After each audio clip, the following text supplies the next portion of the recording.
Di natin alam kung ano yung kasaysayan nito.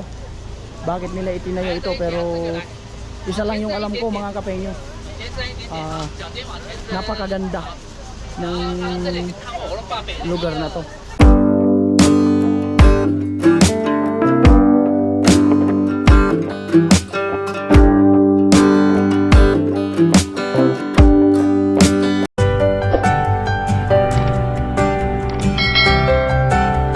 Yun, magandang araw mga kapengyo.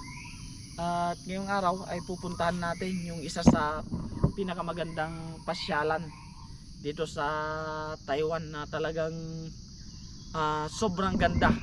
At nandito siya sa taas ng bundok.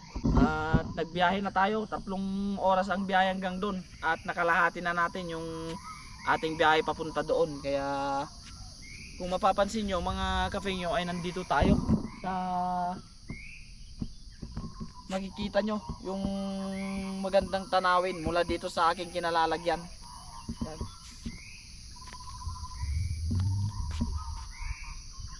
So papunta pa lang tayo dun sa exciting part kung saan natin makikita yung itinayo nila na sobrang gandang pasyalan dito sa Taiwan. Kaya samahan nyo kami mga kapengyo at ang aking kasama, yung aking katrabaho na siya yung nagtutur sa akin dito para mapuntahan natin ang napakagandang spot na to.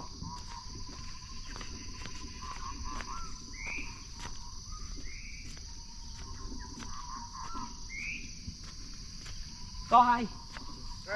Yan yung kaibigan natin na talagang sinamahan pa tayo para mapuntahan lang natin ito. Kaya samahan nyo kami para marating natin yung taas ng bundok at makuhanan natin ng video yung napakagandang tanawin.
Matapos ng ilang oras nating pag biyahe papunta dito sa ano na to, sculpture, ay narating din natin itong napakagandang tourist spot na talagang dinadayo ng mga malalayong lugar para lang makapagpa-picture dito sa sculpture na to. Bali, napapaganda siya mga kapengyo dahil sa sa paligid. Kasi nandito siya sa taas ng bundok. Kung maano nyo mga kapengyo, itong sculpture na to ay hindi siya bato. Kumbaga plastic ata siya na talagang binuo. Binuo na sobrang laking paa. Yung paa niya.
Sulit yung ating pagpunta dito dahil nga sa na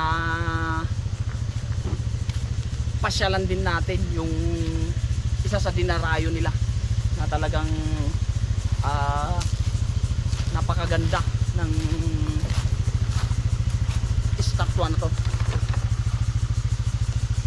Kung mapapansin nyo mga kapengyo, pero sa sobrang tagal na ay medyo nagkasira-sira na rin siya.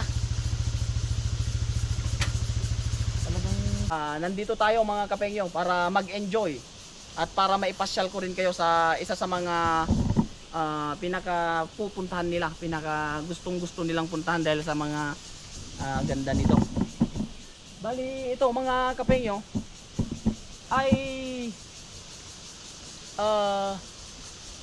maganda siya at mas lalo siyang gumanda dahil nga dun sa location niya na nasa taas siya ng bundok at nasa gitna.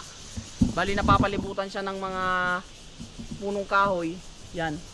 Kaya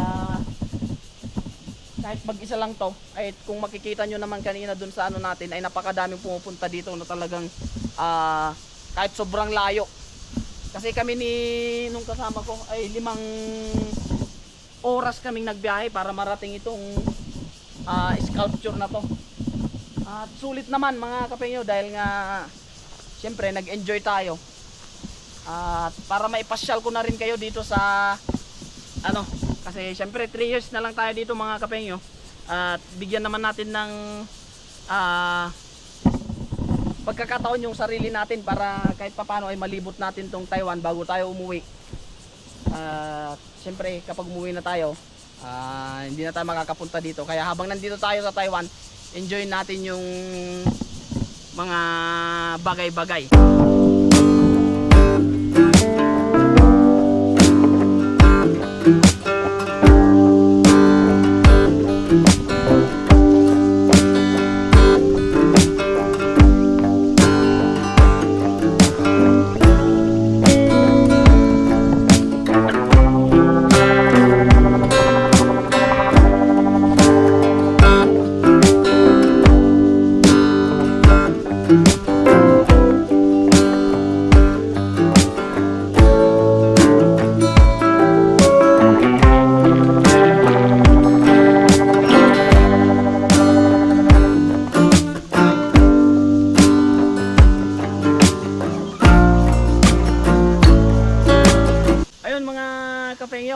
sana nag-enjoy kayo dito sa ating pamamasyal dito sa isa sa pinaka pinupuntahan ng mga Taiwanese. Sana makapunta pa tayo sa ibang tourist spot nila para maitur ko rin kayo mga kapengyo. Ayan, maraming salamat hanggang sa mga susunod na video.